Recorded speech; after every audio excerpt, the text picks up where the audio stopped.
Ito nga po pala yung isa sa mga pinagkakaabalahan ko habang busy ako ay nag-scroll lamang po ako dito. At pwede rin tayo dito guys na magbasa po ng mga novel. Pamili na lang kayo guys dito yung mga gusto nyo pong basahin. And kung makikita nyo rin pala itong mga nakalutang na mga coins na yan, pwede rin natin siya i-click guys kagaya niya. So ayan, makakakuha tayo dito ng 18 coins. Tapos kapag dinoble po natin is makakakuha ulit tayo dito ng another extra coins. Ayan. Ito guys yung sinasabi ko sa inyo. So ayan, itap lang natin tong open and then ayan. So ayan. Wait lang natin. Tapos makikita nyo ayan, yung parang bilog na yan. Yan yung coins na ating mariredeem dito. Ayan. Hintayin lang natin. Tapos meron din pala ako guys dito na auto-clicker app. Ayan. Pwede rin natin guys gamitin yung ating auto-clicker. So pwede po kayo na mag-download. Ayan. Wait lang natin. Ayan. Ganito lang guys. Kung halimbawa medyo busy kayo, pwede nyo rin po hayaan lang siya. Tapos pag tumigil siya, i-scroll nyo lang po siya. Ayan. Kanan. Tapos, ayan. Tingnan natin yung earn po na to. Ayan. Nakapag-earn tayo dito ng 17 coins. And then ito guys, other ways pa po. Ayan. Click din natin itong treasure box para ma-claim po natin. Ayan. Tapos, ayan.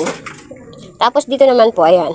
Diyan natin makikita yung ating total balance. Ganun lang kadali dito guys. Tapos dito yung click natin yan. Tapos itong other offer. Ayan. Marami rin dito guys. Ito kagaya nito. Pwede rin tayo dito mag-claim daily. Ayan. Marami rin dito nilalaman itong earning application na to. Pwede po natin yan i-open lahat. Ayan.